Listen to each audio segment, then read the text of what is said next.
If someone's going to fire at you, they're firing based on your position a few seconds in the future.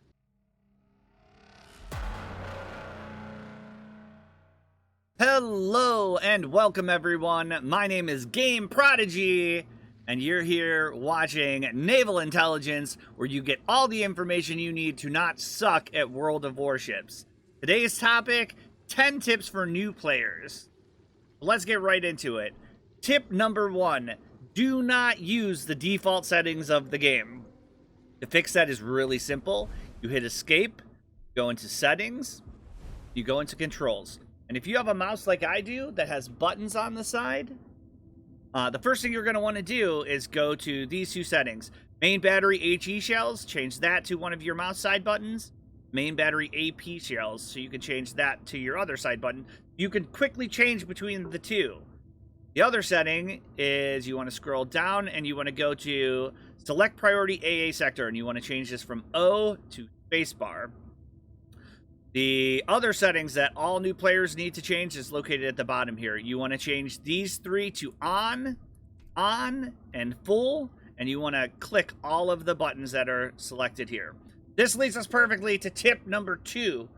Tip number 2, install mods. You have two options to install mods. You can use Mod Station, that is World of Warships official one. Link will be below, or you can use Aslan's. But you're going to have a lot of players tell you, oh, don't use mods, I can do it without mods. You should use mods. Mods are your friends. They give you a lot of information. They do things that you otherwise would have to do in your minds, and they are totally legal. Do not listen to anyone that tells you not to use mods. You should use mods, and then later on, if you feel comfortable doing the thing that the mod is doing for you, then fine, eliminate it. But don't fall into the trap of not using mods. And once you get your mods, you want to go to select Crosshair, and you want to go to dynamic, and you're going to find NomoGram Classic. If you downloaded the list of mods, I recommend it. This is the singular best aiming reticle in this game. Look at this. It gives you very little information versus the NomoGram Classic. This tells you where to shoot if something is going 30 knots, where to shoot on the bottom if something's going 20 knots. It is very, very, very helpful, especially at low T. Tip number 3, do not YOLO and do not sail in straight lines. I mean, if you watch my stream, you will see this over and over and over again. You'll have new players, and the very first thing they will do is sail directly into the cap, and they will die. If you die in the first 5 minutes of any game, unless maybe you're a destroyer, it's your fault. It's your mistake. The games last 20 minutes.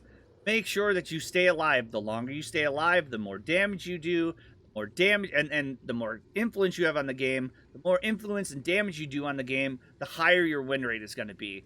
So don't YOLO directly at the enemy team. You're going to give yourself no options. You're going to be the first person targeted. And on that same line, if you're a cruiser, or especially if you're a destroyer, don't be the person who fires first. Fire first. Everyone is going to immediately shoot at you. So once you do have people firing at you, make sure you don't sail in straight lines. You have an A key, you have a D key. Make sure you use them. If someone's going to fire at you, they're firing based on your position a few seconds in the future. So if you're even slightly moving, you're going to throw them off, which means you're going to take less damage, which means you're going to live more, which means you can do more damage, which means your team can do more damage, which means you have a higher chance of winning. So don't sail in straight lines. Number 4, make your mini-map large and transparent. And I'll show you how to do this. When you start off, your mini-map is very, very small. You want to press the plus key on your keypad as much as you can do. And there's a cog at the top. You want to click on that cog, and you want to change water transparency. Not necessarily down all the way, but a lot. This allows you to see through the mini-map, and it gives you situational awareness. Your mini-map is your best friend. You want to be looking at it every 10 to 15 seconds to see what is going on with the battle. Tip number 5, save your doubloons. Your doubloons are one of the most valuable resources, and you get some for free in the beginning of the game. However, Warships is designed to encourage you to spend these and on silly things like flags and moving a captain from one ship to the other. Don't fall for that trap. Save your doubloons. You can use them to buy ships. You can use them to buy really cool things later on in the game, but only if you have them. So make sure you don't just spend them on foolish things thinking, oh, I'll get more. They're very, very valuable. Tip number 6. Save your captain's points. Now, this is a little bit misleading. You want to spend your captain points, but you want to spend them at the right time. When you first start off and you get a captain, you're only going to have these tier 1 skills. And you're going to want to spend it. So spend your first point on a tier 1 skill. But then when you get your next point, you don't want to spend it on another tier 1 skill. You want to save it until you get 2 points, which will allow you to buy 1 tier 2 skill.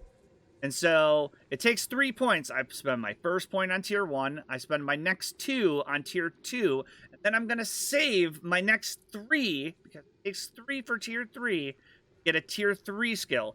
So my first point spent on tier 1, my next 2 is spent on 1 tier 2 skill, and my next 3 are spent on my next tier 3 skill. And then obviously I'm saving 4 for a tier 4 skill. And then once you have, so your first 10 points, you should have 1 of every level. And it's going to change per ship, but you want 1 of every level.